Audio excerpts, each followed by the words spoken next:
പഠിക്കുന്ന ആളെന്ന നിലയിൽ വ്യക്തിപരമായിട്ടുള്ള ചില കാര്യങ്ങൾ ശ്രീരാമേട്ടനുമായി ബന്ധപ്പെട്ട് പറയണമെന്ന് എനിക്ക് താല്പര്യമുണ്ട്. അതിനുള്ള കൂടി ഒരു വേദിയാണെന്ന് ഞാൻ വിചാരിക്കുന്നു. 2014 ഈ ദേശപോഷിണി വായനശാലയിൽ, കോഴിക്കോട് ദേശപോഷിണി വായനശാലയിൽ സിനിമാ നടനായിട്ടുള്ള കുഞ്ഞാണ്ടിയേട്ടൻ്റെ, ആക്ടർ കുഞ്ഞാണ്ടിയുടെ സ്വകാര്യ ശേഖരത്തിൽ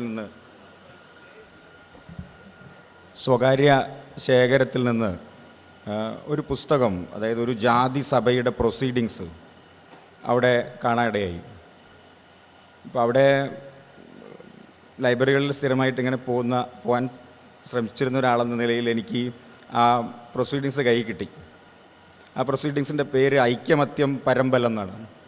കണ്ണൂരിലെ എഡ്വേർഡ് പ്രസ്സിൽ നിന്ന് ചുടലക്കാടിൽ ശങ്കരനോട് പറഞ്ഞാൽ അതിൻ്റെ കോപ്പി കിട്ടും എന്നൊക്കെ എഴുതിക്കൊണ്ട്, പ്രിൻ്ററുടെ പേരൊക്കെ എഴുതിക്കൊണ്ട് കോഴിക്കോട്ടിൽ വട്ടാമ്പൊയിൽ എന്ന് പറയുന്ന പ്രദേശത്ത് പ്രമാണിമാരായിട്ടുള്ള ഒരു കൂട്ടം തീയന്മാരും, എന്നാൽ കോഴിക്കോട്ടെ ബാസൽ മിഷൻ്റെ നെയ്ത്തുശാലകളിൽ പണിയെടുക്കുന്ന, പൊതുവിൽ കോഴിക്കോട്ടെ നെയ്ത്തുശാലകളിൽ നെയ്ത്ത് കുലത്തൊഴിലായി കൊല്ലത്തുനിന്ന് വന്ന് പണിയെടുക്കുന്ന ഒരു കൂട്ടം ഈഴവന്മാരും തമ്മിൽ ഒരു പ്രത്യേക അവസരത്തിൽ ഒരു പന്തി ഭോജനം നടത്തേണ്ടി വരികയും, അങ്ങനെ ഈ പന്തിയിൽ പോയിട്ടുള്ള ആളുകളെ ഇത് വലിയൊരു തർക്കത്തിന് കാരണമാവുകയും ഈ തർക്കത്തിൻ്റെ പരിഹാരം നടക്കുകയും ആ പരിഹാരത്തിൻ്റെ പ്രൊസീഡിങ്സാണ്, ആ ചർച്ചയുടെ, ആ യോഗത്തിൻ്റെ പ്രൊസീഡിങ്സാണ് ഈ ഐക്യമത്യം പരമ്പലം എന്ന പേരിൽ പ്രിൻ്റ് ചെയ്തിട്ടുള്ളത്. അപ്പോൾ ഞാൻ വിചാരിച്ചു ഞാനാണ് ഈ ഭൂഖണ്ഡം കണ്ടെത്തുന്ന ആദ്യത്തെ ഒരാൾ.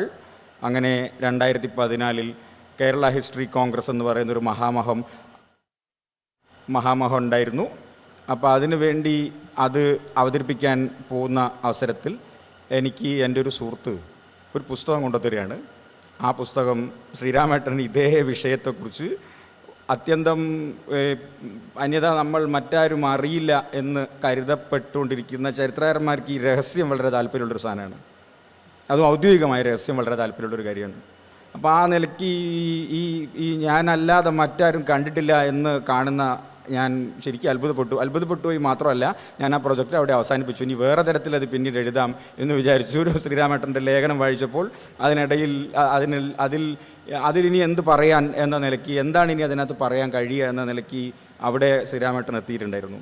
മറ്റൊന്ന്, ഈ അടുത്ത കാലത്തല്ല, കുറച്ചൊരു 6 മാസം മുമ്പേ ആരതി, അതിലേക്ക് വരാം. അതിനു മുമ്പേ ഞാൻ എൻ്റെ ഈ സാമ്പത്തിക ചരിത്ര പഠനത്തിനിടയിൽ ഒരു പുസ്തകം കണ്ടെത്തി. ആ പുസ്തകത്തിൻ്റെ പേര്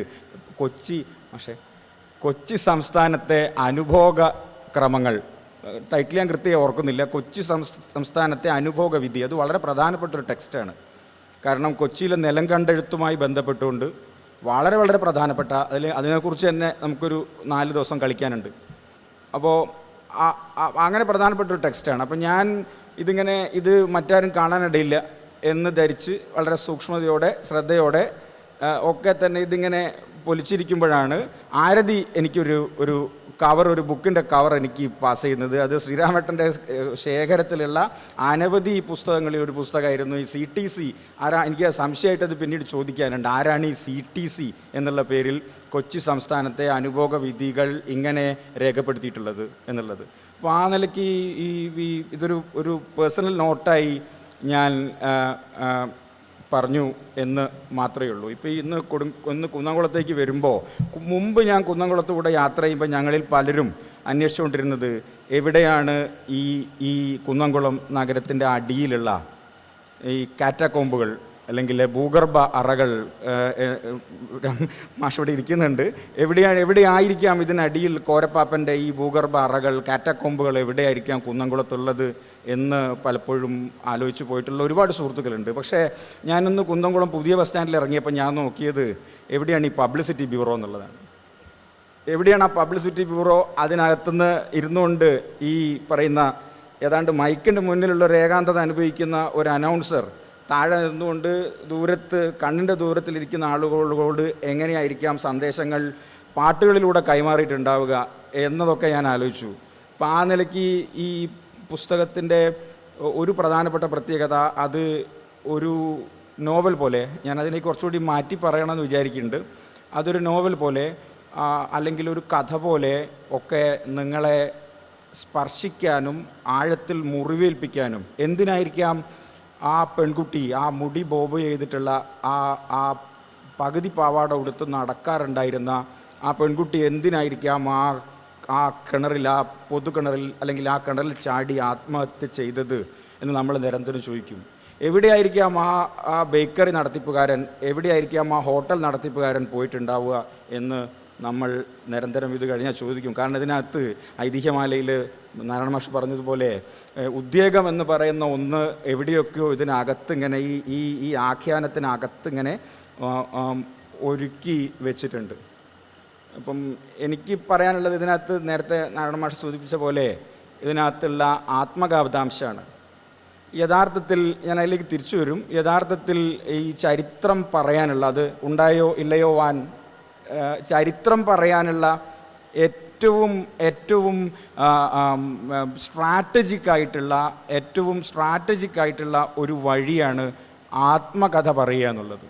യഥാർത്ഥത്തിൽ ചരിത്രകാരന്മാർ സാധാരണ ഇതിൽ പറയാറുള്ളത് ഞങ്ങളുടെ കൂടുതൽ ചർച്ചയുള്ളത് നോവലുമായിട്ടാണെന്നുള്ളതാണ്. ഈ നോവലും ചരിത്രവും ആധുനിക ചരിത്രവും ഒക്കെ ഇരട്ടപ്പെട്ടതാണ് എന്നുള്ളൊരു വാദം നോവലിസ്റ്റുകൾക്കും ഉണ്ടാവും, ചരിത്രകാരന്മാർക്കും ഉണ്ടായിരുന്നു ഒരു കാലത്ത്.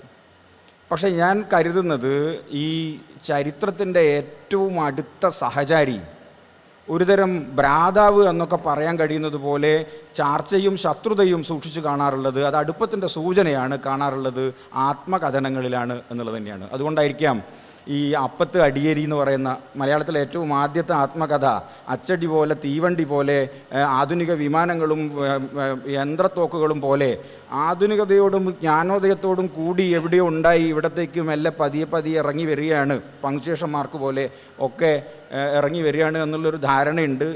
അപ്പം ആ ധാരണയെ തിരുത്താൻ നമ്മളെ സഹായിക്കുന്ന 18-ാം നൂറ്റാണ്ടിലോ 17-ാം നൂറ്റാണ്ടിൻ്റെ അവസാനത്തിലോ ഉണ്ടായിട്ടുള്ള അപ്പത്തെ അടിയേരിയുടെ ആത്മകഥ എന്ന് പേരായിട്ടുള്ള അതിപ്രശസ്തമായിട്ടുള്ള ഒരു പ്രശസ്തമായിക്കൊണ്ടിരിക്കുന്ന ഒരു ടെക്സ്റ്റ് ഉണ്ട്. അപ്പോൾ ആ ടെക്സ്റ്റിനകത്ത് ആ അപ്പത്തെ അടിയേരിയുടെ ആത്മകഥ എൻ നമ്പൂതിരിമാർ മാഷ് പ്രസിദ്ധീകരിച്ചിട്ടുണ്ട്. വളരെ വളരെ യുണീക്കായിട്ടുള്ളൊരു ടെക്സ്റ്റാണത്. ആ ടെക്സ്റ്റിൻ്റെ പ്രത്യേകത എന്ന് പറയുന്നത് അതിൽ ആത്മകഥ പറയുന്നതിലൂടെ അടിയേരി പറയുന്നത് ഈ കുന്നംകുളത്തിൽ ശ്രീരാമേട്ടൻ പറയുന്നത് പോലെ അതിൻ്റെ ഈ ചരിത്രത്തിനകത്ത് ആവിഷ്കരിക്കാൻ കഴിയാത്ത, ഔദ്യോഗികതകൾക്കകത്ത് ആവിഷ്കരിക്കപ്പെടാൻ കഴിയാത്ത സങ്കീർണതകളെയാണ്. ആ സങ്കീർണതകളെ നമുക്ക് നമ്മളുടെ പരമ്പരാഗത ഔദ്യോഗിക ചരിത്രങ്ങൾക്ക് ക്യാപ്ചർ ചെയ്യാൻ കഴിയുന്നില്ല എന്നുള്ളത് ചരിത്രത്തിൻ്റെ പ്രശ്നമാണ്. അല്ലെങ്കിൽ അത് ആത്മകഥയുടെയോ അല്ലെങ്കിൽ മറ്റ് തരം ജനുസുകളിൽ, നേരത്തെ നാരായണ മാഷ് പറഞ്ഞു കള്ളികൾ, ഞാൻ പറയുന്നത് ഒരു ചരിത്രത്തിൻ്റെ തുടക്കം മുതൽക്കുള്ള പ്രധാനപ്പെട്ട വാദങ്ങളിലൊന്ന് അത് നിയതമായ ഒരു കള്ളിക്കകത്ത് കൃത്യമായ നിത്യമായ ചില മുൻ പ്രയോഗശീലങ്ങളോട് കൂടി അതിനു വേണ്ടുന്ന നിയമങ്ങളോട് കൂടി നിലനിൽക്കുന്ന ഇങ്ങനെയുള്ള ഒരു ജനുസുപരമായിട്ടുള്ള എന്താണ് ഒരു ഒറ്റയാൾ നിൽപ്പ് ചരിത്രത്തിനുണ്ട് എന്നുള്ളൊരു ധാരണ ചരിത്രകാരന്മാർക്ക് പ്രത്യേകിച്ചുണ്ടായിരുന്നു. അത് ചരിത്രകാരല്ല എന്ന് ചരിത്രകാരർ കരുതിക്കൊണ്ടിരിക്കുന്നവർക്ക് ചരിത്രം പ്രാക്ടീസ് ചെയ്യുന്ന കാര്യത്തിലൊരു ഭയം ഉണ്ടായിരുന്നു. ഒരു പക്ഷേ ഈ ശ്രീരാമേട്ടന് എഴുത്തിനോടുള്ള ഭയം എന്തുകൊണ്ടായിരിക്കാം, ഇത് എഴുതാൻ എന്തുകൊണ്ടായിരിക്കാം ഇതിൻ്റെ മുന്നിൽ ഇതൊരു ആധികാരികമായ ചരിത്രമല്ല എന്ന് നമുക്ക് പറയേണ്ടി വരുന്ന തരത്തിലുള്ള ഒരുതരം ഭയം എന്ന് വിളിക്കാൻ പറ്റില്ല, ഒരുതരം ഹെസിറ്റേഷൻ എന്തുകൊണ്ടായിരിക്കാം ഉണ്ടാക്കിയിട്ടുണ്ടാവുക. ആ ഹെസിറ്റേഷൻ ഉണ്ടാക്കാനുള്ള ഒരു പ്രധാനപ്പെട്ട കാരണം ഈ ചരിത്രത്തിൻ്റെ ഈ നിലയ്ക്കുള്ള ഒറ്റയ്ക്ക് നിൽക്കാൻ അതിന് കഴിയുമെന്നുള്ള വളരെ ഫോർമലായിട്ടുള്ള, ഞാനതിലേക്ക് വരും, വളരെ ഫോർമലായിട്ടുള്ള ഈ സങ്കീർണതകരെ ആവിഷ്കരിക്കാൻ തടസ്സമായി പ്രവർത്തിച്ചിരുന്നു എന്ന് ഇപ്പോൾ നമ്മൾ മനസ്സിലാക്കുന്ന ഒരുതരം കടുത്ത എഴുത്തിൻ്റെ യുക്തിയുടെ ധാർഷ്ട്യമാണ്. ആ ധാർഷ്ട്യത്തിലാണ് കേരളത്തിലെ ചരിത്രകാരന്മാരുടെ, എല്ലാ ചരിത്രകാരന്മാരുടെയും, എതിർത്താലും അനുകൂലിച്ചു നിന്നാലും എല്ലാ ചരിത്രകാരന്മാരുടെയും ഗുരുസ്ഥാനത്തുള്ള MGS നാരായണ മാഷ് അദ്ദേഹത്തിൻ്റെ ഏറ്റവും അവസാനത്തെ പുസ്തകങ്ങളിൽ ഒന്നിൻ്റെ പേര് കേരള ചരിത്രത്തിലെ 10 കള്ളക്കഥകൾ എന്നുള്ള പേരിലാണ്. ഞാനത് വായിച്ചപ്പോൾ എനിക്ക് അതിൻ്റെ ഒരു ധ്വനി എന്ന് പറയുന്നൊരു രസവും കൂടി ഉണ്ടല്ലോ. അപ്പോൾ ഞാനതിൻ്റെ ധ്വനിയായിട്ട് എനിക്ക് തോന്നിയത് ബാക്കി 90 കഥകളും ശരിയാണല്ലോ, ഈ 10 കഥകൾ മാത്രമേ കള്ളക്കഥ ഉള്ളൂ. ആ കള്ളക്കഥയായിട്ട് എന്തൊക്കെയാണ് ഈ കള്ളക്കഥയായി സ്ഥാപിക്കാൻ വേണ്ടി, കള്ളക്കഥയായി അവതരിപ്പിക്കാൻ വേണ്ടി ഈ ഞങ്ങളുടെയൊക്കെ ഗുരുതുല്യനായിട്ടുള്ള MGS ശ്രമിക്കുന്നത്? ഒന്ന് സെൻറ്റ് തോമസിൻ്റെ കഥയാണ്, ഒന്ന് ചേരമാൻ പെരുമാളുടെ ഈ മതപരിവർത്തനത്തിനെ കുറിച്ചുള്ള കഥയാണ്, അപ്പോൾ ഇതിലൊക്കെ തെളിവുകളാണ് അന്വേഷിച്ചു പോകുന്നത്. യഥാർത്ഥത്തിൽ ഈ തെളിവുകൾ ഇതിൻ്റെ ഒരു പ്രശ്നം എന്ന് പറഞ്ഞു കഴിഞ്ഞാൽ, ഈ തെളിവുകൾ അന്വേഷിച്ച് കണ്ടെത്തേണ്ട ഒരു കുറ്റാന്വേഷണം അല്ലല്ലോ ചരിത്രം. ചരിത്രം മറ്റൊരു തരത്തിൽ കുറ്റാന്വേഷണത്തിൻ്റെ ഒക്കെ പുറത്ത് കടന്നിട്ടുണ്ട്. ഇതൊരു കുറ്റാന്വേഷണമാണ്, അല്ലെങ്കിൽ ഇതൊരു തെളിവുകളുടെ അടിസ്ഥാനത്തിൽ തീരുമാനിക്കപ്പെടേണ്ട, കണ്ടെത്തേണ്ട ഒരു യാഥാർത്ഥ്യമാണ്.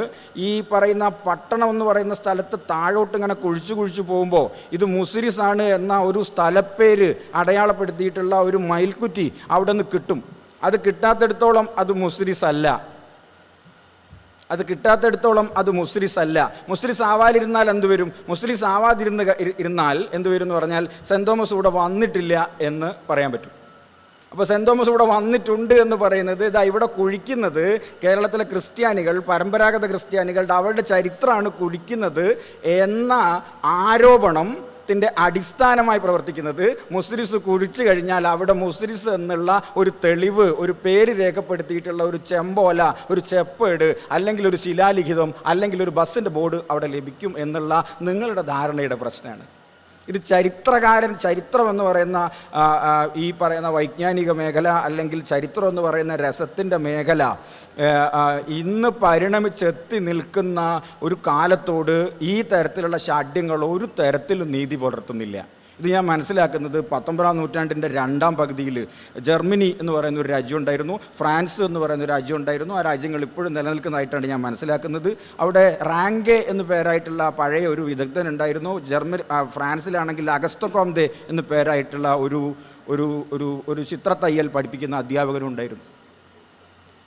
അപ്പോൾ ഇവരുടെ ഒരു പ്രധാനപ്പെട്ട പ്രശ്നം, തെളിവുകൾ വളരെ പ്രധാനമാണ്. തെളിവുകളില്ലെങ്കിൽ ഞാൻ പിന്നീട് മനസ്സിലാക്കാൻ കഴിഞ്ഞത്, ഈ തെളിവുകൾ, യുക്തിയുടെ ഭാഷ, യുക്തിയുടെ മാത്തമാറ്റിക്, അല്ലെങ്കിൽ യുക്തിയുടെ അരിത്തമെറ്റിക്, യുക്തിയുടെ ജിയോഗ്രഫി, ഇതൊക്കെ വെച്ചുകൊണ്ടാണ് പറയുന്നത് നിങ്ങളുടെ യുദ്ധത്തിൽ 100 ആളുകൾ കൊല്ലപ്പെട്ടു, ഞങ്ങളുടെ യുദ്ധത്തിൽ 102 ആളുകളാണ് കൊല്ലപ്പെട്ടത്.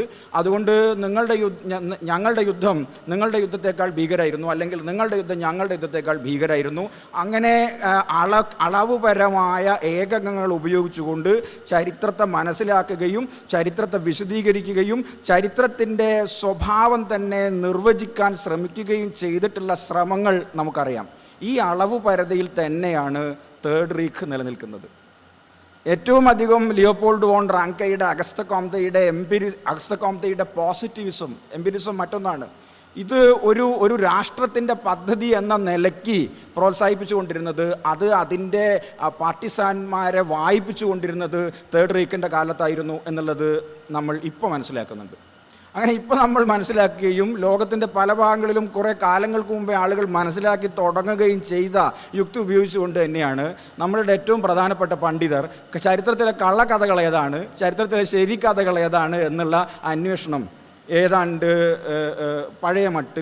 വളരെ പഴയ മട്ടിൽ ഇപ്പോഴും നടത്തിക്കൊണ്ടിരിക്കുന്നത്. അങ്ങനെ നടത്തിക്കൊണ്ടിരിക്കുന്നതിൻ്റെ പെർവേസീവ്നെസ് ആണ് നമ്മൾ ചരിത്രം എഴുതുമ്പം അതിന് നമ്മൾ കൂടുതൽ ചെവി കൊടുക്കുന്നു എന്നുള്ളത് കൊണ്ടാണ് നമുക്ക് എഴുതാൻ കഴിയാതെ വരുന്നത്. നമുക്ക് എഴുതുമ്പോൾ തന്നെ അതിൻ്റെ മുമ്പിൽ ഒരു ആമുഖമായിട്ട് ഒരു മുൻകൂർ ജാമ്യം നമുക്ക് എടുക്കേണ്ടി വരുന്നത് ഇത് ആധികാരികമായ ചരിത്രമല്ല എന്ന് അല്പം കുറ്റബോധത്തോടു കൂടി നമുക്ക് പറയേണ്ടി വരുന്നത് നമ്മളുടെ കുഴപ്പമല്ല, നമ്മളുടെ അന്വേഷണത്തിൻ്റെ അഭാവത്തിൻ്റെ പ്രയാസമല്ല, മറിച്ച് അത്രമേൽ രൂഢമൂലമായിട്ടുള്ള റെജിമെൻറ്റഡ് ആയിട്ടുള്ള ഒരു എഡിഫസായി, ഒരു കോട്ടയായി, ഒരു പക്ഷേ ഒരു ഭയത്തിൻ്റെ കോട്ടയായി ചരിത്രം നിലനിൽക്കുന്നു എന്നുള്ളത് കൊണ്ടാണ്. ഇപ്പം ഞാൻ ഇതിലേക്ക് വരുമ്പം പ്രാദേശിക ചരിത്രത്തെക്കുറിച്ച് 1-2 കാര്യങ്ങൾ പറയണമെന്ന് വിചാരിച്ചിരുന്നു. അതിൽ പകുതിയിലും മുക്കാലും ഇല്യാസ് മാഷ് പറഞ്ഞിട്ടുണ്ട്. അപ്പോൾ അതിൽ ആവർത്തനം ഉണ്ടാവില്ല എന്ന് എനിക്ക് മാത്രം ഉറപ്പുള്ള ചില കാര്യങ്ങൾ നിങ്ങളോട് കൂടെ സൂചിപ്പിക്കാൻ വേണ്ടി ഞാൻ ആഗ്രഹിക്കുകയാണ്. എനിക്ക് ആ നിലയ്ക്ക് അങ്ങനെ അതിൻ്റെ ഒരു കാര്യം, ഈ പ്രാദേശിക ചരിത്രം എന്ന് വിവക്ഷിക്കപ്പെടുന്ന തരം വിജ്ഞാനീയത്തിൻ്റെ ഗണത്തിലായിരിക്കാം ഒരു പക്ഷേ അതിൽ ഓർമ്മ എംഫസൈസ് ചെയ്യപ്പെടുന്ന പ്രാദേശിക ചരിത്രം ഉണ്ടാവാം, അല്ലെങ്കിൽ വസ്തുതകൾ എംഫസൈസ് ചെയ്യപ്പെടുന്ന പ്രാദേശിക ചരിത്ര വിവരണങ്ങൾ ഉണ്ടാകാം. അതല്ലെങ്കിൽ അനാലിറ്റിക്കലായി തന്നെ ഒരു പക്ഷേ ഗസാക്കിൽ ഇത്രയധികം നെല്ല് ഉൽപ്പാദിപ്പിക്കാൻ കഴിയുമോ, ഇത്രയധികം ആളുകളെ അത് യുക്തിയുടെ മറ്റൊരു പ്രയോഗമാണ് കേട്ടോ. അതിനകത്ത് യുക്തിക്ക് തീരെയും കുറവൊന്നുമില്ല. ഖസാക്കിൽ ഇത്രയധികം ആളുകളെ ജീവിപ്പിക്കാൻ കഴിയുന്ന അത്ര നെല്ല് അവിടെ ഉൽപ്പാദിപ്പിക്കാൻ കഴിയുമോ, അവിടുത്തെ സമ്പദ് വ്യവസ്ഥയായിരുന്നു എന്തായിരുന്നു എന്ന് ചോദിക്കുന്നതിൽ അതും ഈ പറഞ്ഞ തരത്തിലുള്ള ചരിത്രത്തിൻ്റെ ഏറ്റവും ദയാരഹിതമായിട്ടുള്ള പ്രയോഗങ്ങളിൽ ഒന്നാണ് എന്നാണ് എനിക്കൊരു വായനക്കാരനുള്ള രീതിയിൽ മനസ്സിലാവുന്നത്. അപ്പോൾ അവിടെ നമുക്ക് കാറ്റാക്കോമ്പുകൾ കാണാൻ പറ്റില്ല. അണ്ടർഗ്രൗണ്ട് കാറ്റാക്കോമ്പുകൾ ഉണ്ടോ എന്ന് നമുക്ക് അന്വേഷിച്ച് പോകാനോ, അവിടെ ബസ് നിർത്തുമ്പോൾ അവിടെ ഇപ്പോഴും ആ പബ്ലിക് അനൗൺസ്മെൻറ്റ് ബ്യൂറോ നിലനിൽക്കുന്നുണ്ടോ എന്ന് അന്വേഷിക്കാനും നമുക്ക് കഴിയില്ല. അങ്ങനെ കഴിപ്പെടുന്ന ഒന്നുകൂടി ആയിരിക്കണം ചരിത്രം എന്നാണ് ചരിത്രത്തിൻ്റെ ഒരു വിദ്യാർത്ഥി എന്ന നിലയിൽ ഞാൻ മനസ്സിലാക്കുന്നത്. പ്രാദേശിക ചരിത്രത്തിൻ്റെ ഒരു പ്രശ്നം, നിങ്ങൾ ഈ പാറശാല എന്ന് പറയുന്നൊരു സ്ഥലമുണ്ട്, കേരളത്തിൻ്റെ ഏറ്റവും ഇപ്പോഴത്തെ അറ്റാണ്. കാസർഗോഡുള്ള എൻ്റെ ഗവേഷക സുഹൃത്തായിട്ടുള്ള വിദ്യാർത്ഥി കൂടിയായിട്ടുള്ള ശശിരാജ വരുന്ന ആടൂർ എന്ന് പറയുന്ന ഒരു ഗ്രാമമുണ്ട്. ആടൂർ എന്ന് പറയുന്ന ഗ്രാമത്തെക്കുറിച്ചിട്ടുള്ള പ്രാദേശിക ചരിത്രം നമ്മൾ എടുത്തു കഴിഞ്ഞാലും പാറശാലയെക്കുറിച്ചുള്ള പ്രാദേശിക ചരിത്രം എടുത്തു കഴിഞ്ഞാലും ഇതിനകത്ത് ഏതാണ്ട് ഒരേ എം.ആർ. രാഘവ വാര്യർ മാഷയുടെ പ്രയോഗം കടമെടുക്കുകയാണെങ്കിൽ ഏതാണ്ട് ഒരേ പ്രരൂപമായിരിക്കും കാണാൻ വേണ്ടി കഴിയുക. പാറ്റേൺ മോർഫോളജി എന്ന് വിളിക്കും. ഏതാണ്ട് ഒരേ പ്രരൂപമായിരിക്കും കാണാൻ കഴിയുക. ഇത് ഇതിൻ്റെ ഏറ്റവും കളവില്ലാത്ത രീതിയിൽ, ഏറ്റവും തെളിമയുള്ള രീതിയിൽ ഈ പ്രരൂപം കാണണമെന്നുണ്ടെങ്കിൽ നമ്മളുടെ ജനകീയാസൂത്രണ പരിപാടികളുമായി ബന്ധപ്പെട്ടുകൊണ്ട് വിഭവ സമാഹരണ മാപ്പുകൾ നിർമ്മിക്കുന്നതിൻ്റെ ഭാഗമായി പഞ്ചായത്തുകൾ രൂപീകരിച്ച ഈ എഴുതി തയ്യാറാക്കിയിട്ടുള്ള പ്രാദേശിക ചരിത്രങ്ങളൊന്ന് നോക്കിയാൽ മതി. ഇതിനുവേണ്ടി ശാസ്ത്രാഹിത്യ പരിഷത്ത് എന്ന് പറയുന്ന സംഘടന ഒരു ടെംപ്ലേറ്റ് തന്നെ ഉണ്ടാക്കി കൊടുത്തിരുന്നു എന്നാണ് ഞാൻ വിചാരിക്കുന്നത്. ഈ ടെംപ്ലേറ്റിൽ വിട്ട ഭാഗങ്ങൾ പൂരിപ്പിക്കാൻ പറ്റുന്ന തരത്തിലുള്ള ഒരു ടെംപ്ലേറ്റ് പ്രാദേശിക ചരിത്ര നിർമ്മിതിക്ക് വേണ്ടി കൊടുക്കുക എന്നുള്ളത് വളരെ പ്രധാനപ്പെട്ട ഒരു വൈജ്ഞാനിക പ്രവർത്തനമായിട്ട് തന്നെയാണ് ഞാൻ കരുതുന്നത്.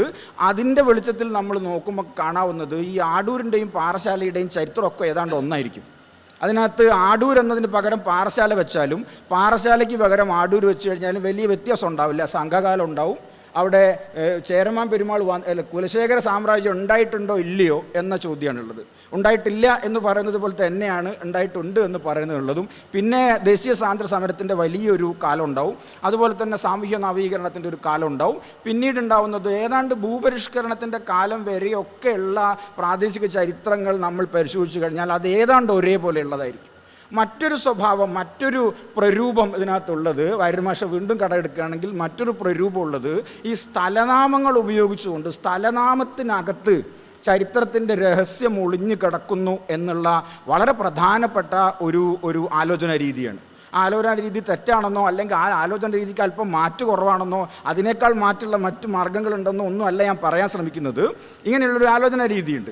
അങ്ങനെ വരുമ്പോൾ നമ്മൾ ഈ എറ്റിമോളജി അന്വേഷിച്ച് പോവുകയും ഈ സ്ഥലനാമങ്ങൾ അന്വേഷിച്ച് പോവുകയും സ്ഥലനാമങ്ങൾക്ക് പിറകിൽ വലിയൊരു ചരിത്രം ഉണ്ടെന്ന് വിചാരിക്കുകയും ചരിത്രം അന്വേഷിക്കാനുള്ള ഏറ്റവും പ്രധാനപ്പെട്ട വഴി അല്ലെങ്കിൽ ഒരേ ഒരു വഴി ഈ സ്ഥലനാമങ്ങളാണെന്ന് ധരിക്കുകയും ചെയ്യുന്ന പ്രാദേശിക ചരിത്ര രീതികളുണ്ട്. അങ്ങനെ വരുമ്പോഴാണ് നമ്മൾ ഈ കുന്നംകുളത്തെക്കുറിച്ച് ആലോചിക്കുന്നത്. ഞാൻ ബസ്സിൽ വരുമ്പോൾ ഈ കാറ്റാക്കൊമ്പുകൾ ആലോചിച്ച സമയത്ത് ഞാനൊരു കാര്യം കൂടെ ആലോചിച്ചു.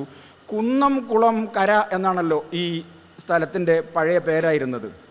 വെറുതെ ഒരു വിടമ്പായിട്ട് ആലോചിച്ചാണ്. കുന്നംകുളം കര എന്നാണല്ലോ. അപ്പോൾ ഇന്നെന്തായാലും കുളം അവിടെ ഇല്ല. അങ്ങനെ കുളം അവിടെ ഇല്ലെങ്കിൽ പിന്നെ ആ സ്ഥലത്തിൻ്റെ പേര് എന്തായിരിക്കണം ഈ സാധാരണ സ്ഥലനാമ പഠന യുക്തി വെച്ച് ഉണ്ടാവേണ്ടത്? കുന്നം കര എന്നായിരിക്കണമല്ലോ. പക്ഷേ അത് കുന്നം കര എന്ന് അറിയപ്പെടാതിരിക്കുകയും കുന്നം കുളം എന്ന് തന്നെ അറിയപ്പെടുകയും ചെയ്യുന്നു. ഞാൻ വിചാരിക്കുന്നത് നമ്മളുടെ സ്റ്റാൻഡേർഡൈസ്ഡ് ആയിട്ടുള്ള പ്രാദേശിക ചരിത്രം സ്ഥലനാമ നിബദ്ധമായ എറ്റിമോളജിക്കലായിട്ടുള്ള ടോപ്പോണമിക്കലായിട്ടുള്ള സ്ഥലനാമ പഠനങ്ങളുടെ ഒരു അതിനെ ഒന്ന് പ്രോബ്ലമറ്റൈസ് ചെയ്യാൻ എന്തുകൊണ്ടിത് കുന്നം കര എന്നറിയപ്പെട്ടിരുന്നില്ല എന്നും എന്തുകൊണ്ടിത് എന്നോ ഒരു കാലത്ത് ഇല്ലാതായിപ്പോയ അല്ലെങ്കിൽ ഇപ്പോഴും ഇല്ലാതായ പോലെ നിലനിൽക്കുന്ന ഒരു കുളത്തിൻ്റെ പേരിൽ ഇത് കുന്നം കര എന്നായിരുന്നല്ലോ കുറച്ചുകൂടി നല്ലത്. കാരണം കരയോഗങ്ങൾ ഒക്കെ വളരെ പ്രധാനമായിട്ടുള്ള സാമൂഹ്യ സംവിധാന രൂപങ്ങളായിരിക്കുന്ന ഒരു കാലത്ത് ഈ കുന്നം കര എന്നറിയപ്പെടുന്നത് കുറച്ചുകൂടി യുക്തമായിരിക്കും സ്ഥലനാമനിബദ്ധമായ അന്വേഷണങ്ങളുടെ യുക്തിയിൽ എന്ന് ഞാൻ കരുതുന്നു. അപ്പോൾ എന്നിട്ടും ഇത് കുന്നം കുളം എന്നറിയപ്പെടുന്നു. അപ്പം ഈ ഞാൻ തിരിച്ചു വരുന്നത് ഈ ഇത്തരം പ്രരൂപങ്ങൾ ഉണ്ടാവാനുള്ള കാരണങ്ങളിൽ ഒന്നായി ഞാൻ കരുതുന്നത് അത് ചരിത്രത്തെ, പ്രത്യേകിച്ച് അതിൻ്റെ പ്രാദേശിക ചരിത്രത്തെ സംബന്ധിച്ച നമ്മളുടെ ചരിത്രകാരന്മാരുടെ ഒരു ധാരണ പ്രത്യേകത കൊണ്ടാണ്. എന്താണത്? ഈ പ്രാദേശിക ചരിത്രം എന്ന് പറയുന്നത് വാര്യർ മാഷയുടെ ആശയം കടമെടുക്കുകയാണെങ്കിൽ വലിയ ചരിത്രത്തിൻ്റെ ഒരു മാത്രയാണ് എന്ന ധാരണയാണ്. കാരണം മാത്ര അല്ലെങ്കിൽ തന്മാത്ര എന്നുള്ളത് ഒരു പദാർത്ഥത്തെ നിങ്ങൾക്ക് ഏറ്റവും ചെറിയ അതിൻ്റെ എല്ലാ ഗുണങ്ങളോടും കൂടി ഏറ്റവും ചെറുതാക്കി മാറ്റാൻ കഴിയുന്ന യൂണിറ്റുകളിൽ ഒന്നാണ്, അവസാനത്തെ യൂണിറ്റാണ് തന്മാത്ര. ഈ തന്മാത്രയ്ക്കകത്ത് പദാർത്ഥത്തിൻ്റെ എല്ലാ ഗുണങ്ങളും ഉണ്ടാവും. എന്തെല്ലാം പേരുദോഷങ്ങൾ പദാർത്ഥത്തിനുണ്ടോ അതിൻ്റെയൊക്കെ അവസാനത്തെ കണിക ഈ തന്മാത്രയിൽ ഉണ്ടാവും എന്നുള്ളതാണ്. അപ്പം പ്രാദേശിക ചരിത്രം എന്ന് പറയുന്നത്, അല്ലെങ്കിൽ ഒരു പ്രദേശത്തിൻ്റെ, ഒരു ഗ്രാമത്തിൻ്റെ, ഒരു വീടിൻ്റെ ചരിത്രം എന്ന് പറയുന്നത്, അല്ലെങ്കിൽ ഒരാളിൻ്റെ ചരിത്രം എന്ന് പറയുന്നത്, ചരിത്രത്തിൽ വ്യക്തിക്കുള്ള പങ്ക് എന്ന് പറയുന്നത് ബൃഹത്തായിട്ടുള്ള, വലുതായിട്ടുള്ള, ഗ്ലോബൽ എന്ന് വിളിക്കാൻ കഴിയുന്ന, അല്ലെങ്കിൽ ദേശരാഷ്ട്രം എന്നൊക്കെ വിളിക്കാൻ കഴിയുന്ന വലിയ യൂണിറ്റുകളുടെ ചരിത്രത്തിൻ്റെ ഒരു മാത്രയാണ്. അതുകൊണ്ട് അതിൻ്റെ എല്ലാ ഗുണങ്ങളും ഇവിടെ ഉണ്ടാവും എന്ന് ഈ മാത്രാവാദം, ഈ തന്മാത്രാവാദം വാശി പിടിക്കുന്നുണ്ട്. അതുകൊണ്ടാണ് ഈ അടൂരിൻ്റെ ചരിത്രത്തിൽ, കുന്നംകുളത്തിൻ്റെ ചരിത്രത്തിൽ, കോട്ടയത്തിൻ്റെ ചരിത്രത്തിൽ, പാറശാലയുടെ ചരിത്രത്തിൽ നമ്മൾ വായിച്ചെടുക്കുന്നത് യഥാർത്ഥത്തിൽ നേരത്തെ ഇല്യാസ് മാഷ് സൂചിപ്പിച്ചതുപോലെ ദേശരാഷ്ട്രത്തിൻ്റെ വലിയ ചരിത്രങ്ങളുടെ ഒരു തടവ്, അല്ലെങ്കിൽ അതിൻ്റെ ഒരു ഫ്ലേവർ, കടുത്തൊരു ഫ്ലേവർ ഈ പ്രാദേശിക ചരിത്രങ്ങൾക്ക് നിലനിൽക്കുന്നുണ്ട്. അത് സ്ഥലപരമായി, അത് സമയപരമായി മാത്രമല്ല, സമയത്തിൻ്റെ ഒരു നിയതിയെ, അതിൻ്റെ ചെറിയ ആ സ്കെയിലിൽ തന്നെയാണ് നമ്മൾ പ്രാദേശിക ചരിത്രത്തെയും കാണാൻ വേണ്ടി ശ്രമിക്കുന്നതെന്ന് മാത്രമല്ല, സ്ഥലപരതയുടെ ഒരു ഫിക്സേഷനും കൂടിയുണ്ട്. ഗോപീഷ്ണൻ്റെ ഒരു പ്രധാനപ്പെട്ട കവിതയുണ്ട്, വാടാനപ്പള്ളി എന്ന് പറയുന്നൊരു കവിതയുണ്ട്. അദ്ദേഹം പറയുന്നത് വാടാനപ്പള്ളിയേ അല്ല എന്നുള്ളതാണ്. വാടാനപ്പള്ളിയെക്കുറിച്ച് നിങ്ങൾക്ക് നേരത്തെ ഇല്യാസ് മാഷ് പറഞ്ഞ പോലെ നിങ്ങൾക്ക് കുന്നംകുളത്തെക്കുറിച്ച് മനസ്സിലാക്കണമെങ്കിൽ കുന്നംകുളത്ത് ഒരുപക്ഷെ കുന്നംകുളത്ത് അന്വേഷിക്കുകയേ വേണ്ട ആവശ്യമില്ല, മറിച്ച് കുന്നംകുളത്തിന് പുറത്താണ് നിങ്ങൾ ഒറിജിനൽ കുന്നംകുളത്തെ, ശ്രീമേട്ടൻ പറയുന്നത് പോലെ ഒറിജിനൽ കുന്നംകുളത്തെ, അതായത് പുതിയ അങ്ങാടികളിലേക്ക് മാറുന്നതിന് മുമ്പേയുള്ള, പാറയിലങ്ങാടിയിലേക്ക് മാറുന്നതിന് മുമ്പേ ഉള്ള കുന്നംകുളത്തെ, അതാണ് ഒറിജിനൽ കുന്നംകുളമായി കണക്കാക്കപ്പെടുന്നത്. ആ ഒറിജിനൽ കുന്നംകുളത്തെ അന്വേഷിക്കണമെങ്കിൽ ഒരുപക്ഷെ നമുക്ക് കുന്നംകുളത്തിനകത്തല്ല അന്വേഷിക്കേണ്ടി വരിക, മറിച്ച് കുന്നംകുളം എന്ന് പറയുന്ന നിയതമായ ഒരു സ്ഥലരാശിക്ക് പുറത്തായിരിക്കും അന്വേഷിക്കേണ്ടി വരിക. എന്തുകൊണ്ടായിരിക്കും ഇങ്ങനെ സംഭവിക്കുന്നത്? നമ്മളുടെ പ്രരൂപങ്ങൾ എന്ന നിലയ്ക്ക് ഞാൻ സൂചിപ്പിച്ചിട്ടുള്ള ചരിത്രത്തിനകത്തുള്ളൊരു പ്രശ്നം, അതിനകത്ത് ഈ കാലഗണത്തിൻ്റെ കാലനിയതിയുടെ മാത്രം ചെറിയ സ്കെയിലുകളല്ല ഉപയോഗിക്കപ്പെടുന്നത്, സ്ഥലപരതയുടെ, അതായത് ഒരു പ്രത്യേക സ്ഥലത്തെ ആ സ്ഥലത്ത് മാത്രം ബന്ധിപ്പിച്ച് നിർത്തുന്ന തരത്തിലുള്ള ശാഠ്യത്തെ കൂടെ കാണാൻ വേണ്ടി കഴിയും. ഇതിന് മറ്റൊരു കാരണമുണ്ട്. ഇതിന് കാരണമായിട്ട് ഞാൻ മനസ്സിലാക്കുന്നത്, അത് ഹിസ്റ്റോറിയൻസിൻ്റെ ഇടയിൽ നിലനിൽക്കുന്ന പ്രധാനപ്പെട്ട ഒരു ഒരുക്കുശീലാണ്. വാര്യർ മാഷയുടെ പദം തന്നെ വീണ്ടും കടമെടുക്കുകയാണ്. എന്താണത്? അത് പറമ്പ് പുരയുടെ സമ്പദ് വ്യവസ്ഥ എന്നാണ്. വാര്യർ മാഷ് അങ്ങനെയാണ്. വാര്യർ മാഷ് കോടതിക്ക് അദ്ദേഹം പറയുക, കൊയിലാണ്ടിയിൽ ഒരു ദിവസം അദ്ദേഹം ബസ് ഇറങ്ങിയ സമയത്ത്, വാര്യർ മാഷെക്കുറിച്ച് വാര്യർ മാഷ് തന്നെ പറയുന്ന തമാശകളിലൊന്നാണ്, ബസ് ഇറങ്ങിയ സമയത്ത് ഓട്ടോറിക്ഷക്കാരനോട് ചോദിച്ചു, നീതിന്യായ കോടതിയിൽ പോകണമെന്ന് പറഞ്ഞു. അപ്പോൾ ഓട്ടോറിക്ഷക്കാരൻ പറഞ്ഞു, അങ്ങേരു സ്ഥലം ഇവിടെ ഇല്ല എന്ന് പറഞ്ഞു. അപ്പം അദ്ദേഹം പറയുന്നത് പറമ്പ് പുരയുടെ സമ്പദ് വ്യവസ്ഥ എന്നാണ് പറയുന്നത്. എന്താണ് ഈ ഗുരുക്കൾ മാഷ കൂടെ ചെയ്തിട്ടുള്ള പ്രധാനപ്പെട്ട പരികൽപ്പനകളിൽ ഒന്നാണ്. അത് നമ്മുടെ ചരിത്രത്തെ മനസ്സിലാക്കാൻ വേണ്ടി ഉപയോഗിക്കുന്ന പ്രധാനപ്പെട്ട പരികൽപ്പനകളിൽ ഒന്നാണ്. എന്താണ്? ഏറ്റവും പ്രധാനമായും ഒരാൾ ചലിക്കുന്നേയില്ല, അയാളൊരു സ്ഥിര വസ്തുവാണ്. എന്തുകൊണ്ടാണ്? അതിന് കാരണം എന്താണ്? അദ്ദേഹത്തിൻ്റെ നിത്യനൈമിത്തികങ്ങളുമായി ബന്ധപ്പെട്ട ചരിത്രത്തിലെ കർത്തൃത്വങ്ങളെ സംബന്ധിച്ചിടത്തോളം അവരുടെ നിത്യനൈമിത്തികങ്ങളുമായി ബന്ധപ്പെട്ട എല്ലാ വസ്തുക്കളും അവർക്ക് അവരുടെ ഏറ്റവും അടുത്ത നൈബർഹുഡിൽ തന്നെ ലഭ്യമാവുന്നു എന്നുള്ളതാണ്. ലഭ്യമാവുന്നു എന്ന് മാത്രമല്ല, ആ നൈബർഹുഡിലാണ് അത് പ്രൊഡ്യൂസ് ചെയ്യപ്പെടുന്നത് എന്നുള്ളതാണ്. അത് ഒരു കയ്പവല്ലരിയുടെ തോട്ടം നോക്കി, അല്ലെങ്കിൽ കയ്പവല്ലരി നോക്കി കസേലരിയിരിക്കുന്ന ഒരു തരം കാവ്യഭാവന ഉണ്ടല്ലോ, അതിൻ്റെ ഒരു ആ കാവ്യഭാവന ഒരുപക്ഷെ കടം കൊണ്ടതായിരിക്കാം വാര്യർ മാഷും ഗുരുക്കളും ചെയ്തത്. അതുകൊണ്ട് ചരിത്രം എന്ന് പറയുന്നത് അത് പറമ്പിനും പുരയിടത്തിനും ഉള്ളിൽ മാത്രമാണ്. നിങ്ങൾക്ക് ഡിസ്ലൊക്കേഷൻ്റെ ആവശ്യമില്ല, ഇപ്പം വേറിടേണ്ട ഒരാവശ്യമില്ല, അതായത് ഡിസംബെൻഡ് ചെയ്യേണ്ട ആവശ്യമില്ല, നിങ്ങൾക്കൊരു ഡിപ്പാർച്ചർ എടുക്കേണ്ട ആവശ്യമില്ല. അതെല്ലാം അവിടെ തന്നെ, അത് നിങ്ങൾ അവിടെ തന്നെ ജീവിക്കുകയും അവിടെ തന്നെ ജനിക്കുകയും അവിടെ തന്നെ മരിക്കുകയും ഒക്കെ ചെയ്യുന്ന, നിങ്ങൾക്ക് ശേഷം ഒരുപക്ഷെ ആ സ്ഥലത്ത് പ്രളയം വരികയും ഒക്കെ ചെയ്യുന്ന തരത്തിൽ സ്ഥലനിബദ്ധമായിട്ടുള്ള ഒരു ചരിത്ര വീക്ഷണം കൂടെ മുമ്പോട്ട് വെക്കപ്പെടുന്നു ഈ പറയുന്ന പ്രാദേശിക ചരിത്രത്തിനകത്ത് എന്നുള്ളതാണ്. പക്ഷെ നമ്മൾ ആലോചിക്കുന്നതിന് മറ്റൊരു പ്രശ്നം കൂടിയുണ്ട്. ഇതിനകത്ത് മറ്റൊരു പ്രയാസം കൂടെ ചരിത്രം പഠിക്കുന്നുള്ള ആളെന്ന രീതിയിൽ ഞാൻ മനസ്സിലാക്കുന്നു. ശ്രീരാമേട്ടൻ്റെ പുസ്തകം വായിച്ചപ്പോൾ കുറച്ചുകൂടി അതിനുള്ള അതിൻ്റെ ഒരു കുറച്ചുകൂടെ തെളിച്ചം എനിക്ക് തന്നെ ലഭ്യമാവുകയും ചെയ്യുന്നുണ്ട്. അതെന്താന്ന് പറഞ്ഞു കഴിഞ്ഞാൽ, ഈ വാദം അല്ലെങ്കിൽ സ്ഥലനിബദ്ധമായ ചരിത്രം പറയുന്നത് മറ്റെല്ലാം സ്ഥലനിബദ്ധമാണ്. അതിലേറ്റവും പ്രധാനമാവുന്നത് അധ്വാനത്തിൻ്റെ ഏറ്റവും ആദ്യത്തെയും അവസാനത്തെയും ഉപയോഗ സ്ഥലം, അല്ലെങ്കിൽ അധ്വാനം വിനിയോഗിക്കപ്പെടുന്നതിൻ്റെ ഏറ്റവും ആദ്യത്തെയും അവസാനത്തെയും സ്ഥലം, ഈ അവസാനത്തെയും ഇടം ഈ സ്ഥലമാണെന്നുള്ളത്. ഈ സ്ഥലത്തിന് പുറത്ത് നിങ്ങൾക്ക് നിങ്ങളുടെ അധ്വാനം വിനിയോഗിക്കാൻ വേണ്ടി കഴിയില്ല. കാരണം എന്താണ്? നിങ്ങളുടെ അധ്വാനത്തെ തന്നെ നിർവചിക്കുന്നത് ഈ സ്ഥലവുമായി ബന്ധപ്പെട്ട സവിശേഷമായിട്ടുള്ള ചില നിയന്ത്രണങ്ങളാണ്. അത് ജാതിയുടെ നിയന്ത്രണങ്ങളാകാം, അത് ജാതി ഇതരമായിട്ടുള്ള സാമൂഹ്യ നിയന്ത്രണങ്ങളാകാം. ഈ നിയന്ത്രണങ്ങളുടെ അകത്ത് തൊഴിലിൻ്റെ ഏറ്റവും ആദ്യത്തെയും അവസാനത്തെയും വിനിയോഗ സ്ഥലം ഈ ചെറിയ പ്രദേശമാണ് എന്ന് നമ്മളോട് അത് ഉറപ്പിച്ചു പറയുന്നു. അതിനർത്ഥം ആളുകൾ ആരും ഈ പ്രദേശം വിട്ട് പുറത്തേക്ക് പോകുന്നില്ല എന്നുള്ളൊരു ധാരണയാണ്. എല്ലാ കാര്യങ്ങളും, ഉപ്പൊഴികെയുള്ള മറ്റെല്ലാ കാര്യങ്ങളും, അല്ലെങ്കിൽ ഉപ്പും തുണിയും ഒഴികെയുള്ള മറ്റെല്ലാ കാര്യങ്ങളും നിങ്ങളുടെ പ്രദേശത്തേക്ക് കൈമാറ്റ വസ്തുക്കളായി കടന്നു വരുന്നു എന്നുള്ളതാണ്. കൈമാറ്റം എങ്ങനെയാണ്? ഒരു സാധനത്തിന് പകരം മറ്റൊരു സാധനം കൊടുക്കുകയാണ് കൈമാറ്റം. പക്ഷെ നമ്മളുടെ കേരള ചരിത്രത്തിൽ, മധ്യകാല ചരിത്രത്തിൽ എവിടെയും അതിൻ്റെ എല്ലാ സാധാരണവും അസാധാരണവും വ്യുൽപ്പന്നരുമായിട്ടുള്ള വായനക്കാർക്കും അറിയാവുന്ന ഒരു സാധാരണ വസ്തുതയാണ്, നമ്മളാരും സാധനങ്ങൾക്ക് പകരം സാധനങ്ങളായിരുന്നില്ല കൊടുത്തത്. അതിനകത്ത് ചെറിയൊരു അഡിഷൻ കൂടിയുണ്ട്. നമ്മളെപ്പോഴും കൈമാറിയിരുന്നത് അളന്നു തൂക്കി തിട്ടപ്പെടുത്തിയിട്ടുള്ള മെഷേർഡ് ക്വാണ്ടിറ്റീസ് ആയിരുന്നു. മെഷേർഡ് ക്വാണ്ടിറ്റീസിൻ്റെ കൈമാറ്റവും വസ്തുക്കളുടെ കൈമാറ്റവും തമ്മിൽ ഗുണപരമായി വ്യത്യാസപ്പെട്ട രണ്ട് വസ്തുതകളായിട്ടാണ്, രണ്ട് കാര്യങ്ങളായിട്ടാണ് ചരിത്രം അല്പം തുറവിയോടെ കാണാൻ വേണ്ടി താല്പര്യമുള്ള എല്ലാ ആളുകളും മനസ്സിലാക്കുന്നത്. അപ്പം നിങ്ങളുടെ കൈമാറ്റം, നിങ്ങളുടെ കൊള്ളക്കൊടുക്കയുടെ ഭാഷ എന്ന് പറയുന്നത് അതൊരു പ്രദേശനിബദ്ധമായിരിക്കുമ്പോൾ നിങ്ങളിതിനകത്ത് ക്വാണ്ടിറ്റീസ്, കൈമാറ്റം ചെയ്യപ്പെടുന്ന ക്വാണ്ടിറ്റീസ് മെഷർ ചെയ്യപ്പെടുന്നില്ല, അല്ലെങ്കിൽ ചെയ്യപ്പെടുന്നു എന്ന യാഥാർത്ഥ്യം നിങ്ങൾ കാണാതിരിക്കുകയും ചെയ്യപ്പെടുന്നു എന്ന പതിവ് നിങ്ങൾ കാണാതിരിക്കുകയും ആറ്റിലെറിഞ്ഞു കളഞ്ഞാലും അളന്ന് കളയണം എന്നാണ് നമ്മൾ പറയാറുള്ളത്. അങ്ങനെയുള്ള അളന്ന് കളയലിൻ്റെ ഒരു അളക്കലിൻ്റെ ഒരു പ്രയോഗം ഈ കൈമാറ്റത്തിനകത്തുണ്ട് എന്ന വസ്തുത നമ്മൾ അംഗീകരിക്കാൻ മടി കാണിക്കുകയും ചെയ്യുന്നു. അങ്ങനെ വരുമ്പോൾ സംഭവിക്കുന്നത്, നമ്മളുടെ ഔദ്യോഗികമായ പ്രാദേശിക ചരിത്രം എന്ന് പറയുന്നത് ഈ മാത്രാരൂപമായി മാറുകയും ഒരു മാത്രയായി മാറുകയും അതിനകത്ത് നിങ്ങൾക്ക് ദേശരാഷ്ട്ര ചരിത്രത്തിൻ്റെ എന്തൊക്കെ അവിടെ ഉണ്ടോ അതൊക്കെ നിങ്ങൾക്ക് കാണാൻ കഴിയുന്ന അവസ്ഥ വരികയും, ഇല്ലെങ്കിൽ അതൊരു ഫുട് നോട്ടായി സൂചിപ്പിക്കുകയും ചെയ്യുന്ന അവസ്ഥ വരുന്നുണ്ട്. മറ്റൊരു പ്രത്യേകത ഞാൻ നേരത്തെ പറഞ്ഞ പോലെ സ്ഥലനിബദ്ധതയാണ്. പക്ഷേ നമ്മൾ ഈ അടുത്ത കാലത്തായി കേരളത്തിനകത്ത് അല്ലെങ്കിൽ മലയാളത്തിൽ എഴുതപ്പെടുന്ന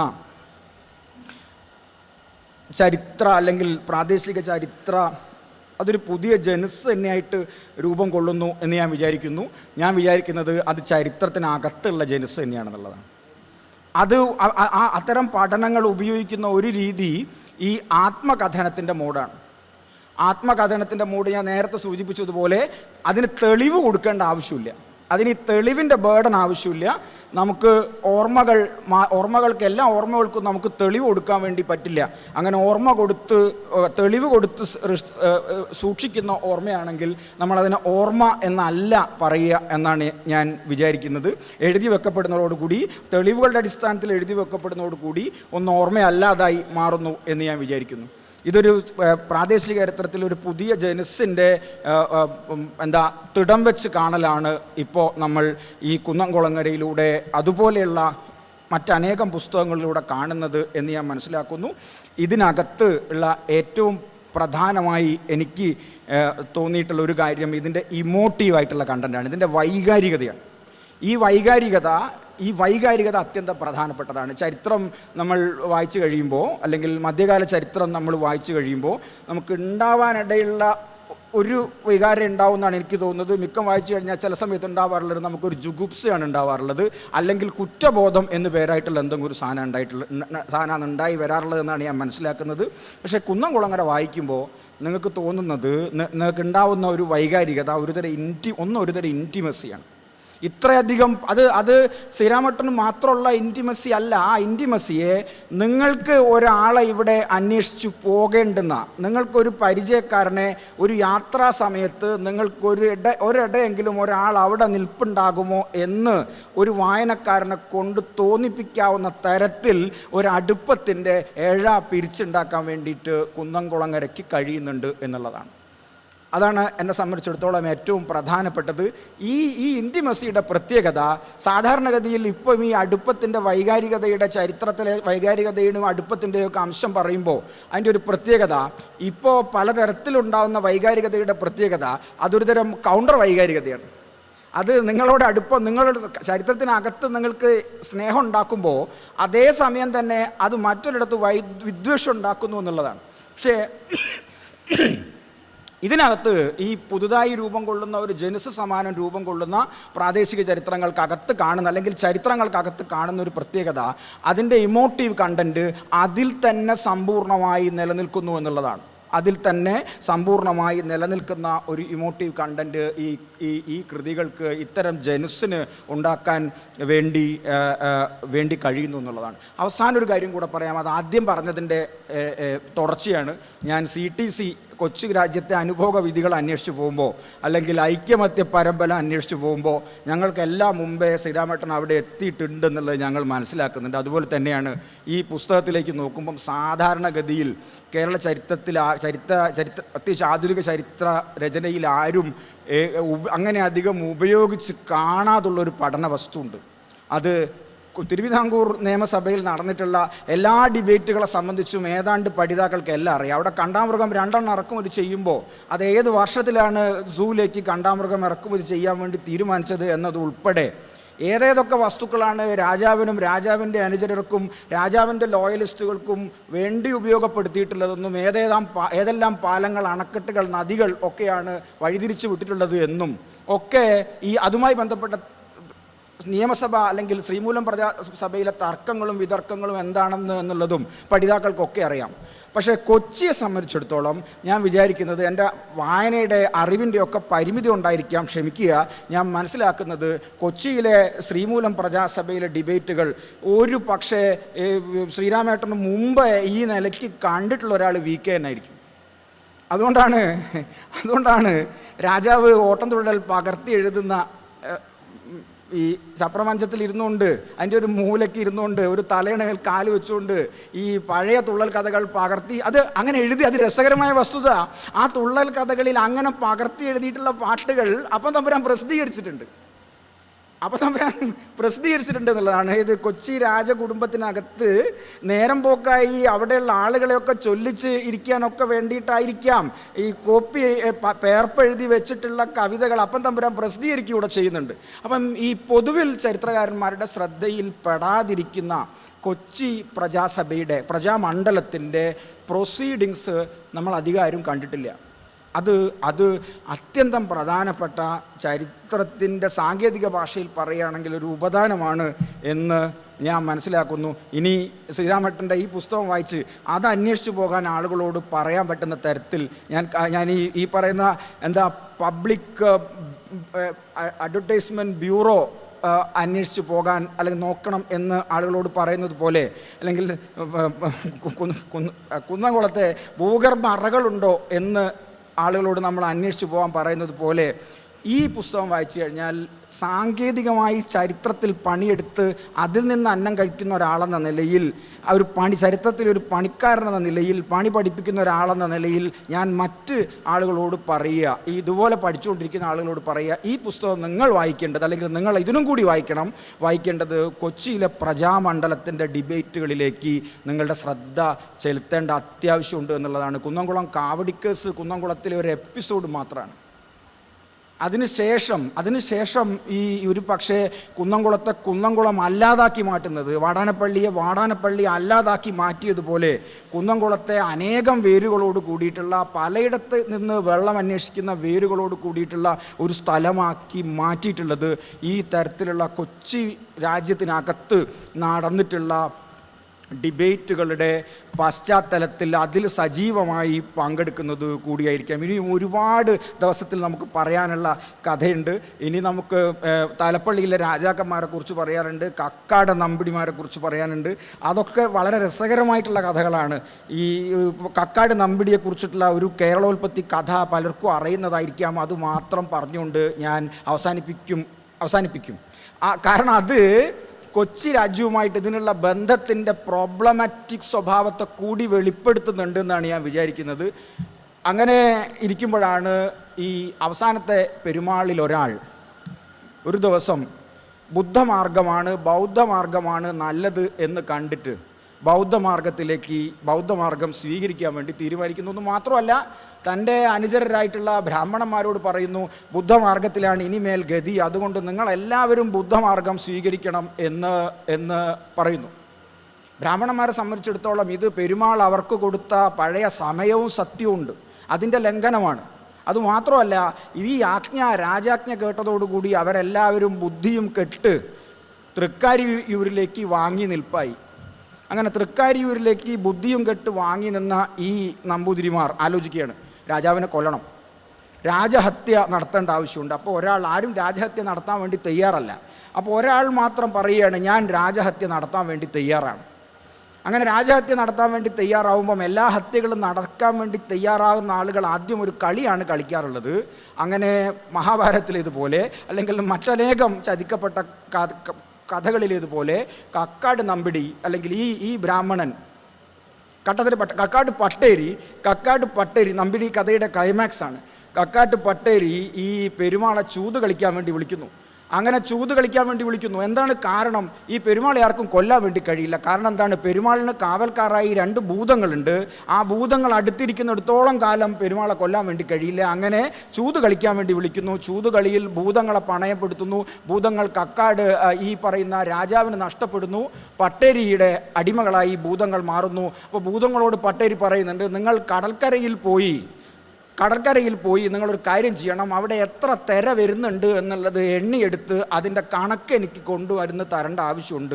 അങ്ങനെ ഈ 2 ഭൂതങ്ങളും തിരകളുടെ കണക്കെടുക്കാൻ വേണ്ടി കടൽപ്പുറത്ത് പോയി സമയം ചെലവഴിക്കാൻ വേണ്ടി തീരുമാനിക്കുന്ന സമയത്ത് ഈ കക്കാട് പട്ടേരി പെരുമാളെ വധിച്ചു കളയുന്നു എന്നുള്ളതാണ് കഥ.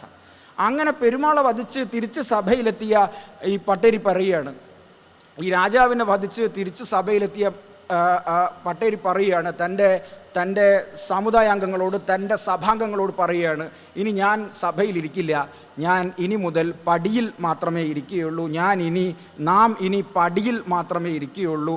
അങ്ങനെ പടിയിലിരുന്ന, അങ്ങനെ ലിമിനലായിട്ടുള്ള അവിടെയും ഇവിടെയും അല്ലാത്ത തരത്തിൽ അത്യന്തം പൊട്ടൻഷ്യലോട് കൂടിയുള്ള ഒരു സ്ഥലം കൂടിയാണ് ഈ പടി എന്ന് പറയുന്നത്. അങ്ങനെ പടിയിലിരുന്ന ഒരു നമ്പിടി ഉണ്ടാവുകയും അതിൻ്റെ ഭാഗമായി അനേകം തലപ്പള്ളി രാജാക്കന്മാരുണ്ടാവുകയും അതിനകത്ത് ഒരു മുകുന്ദൻ രാജ കലാമണ്ഡലം സ്ഥാപിക്കുകയും അനേകം ആളുകൾ അവിടെ പടിയിലിരിക്കുന്നവരായി ഉണ്ടാവുകയും ചെയ്തു എന്നുള്ളതാണ്. നന്ദി, നമസ്കാരം.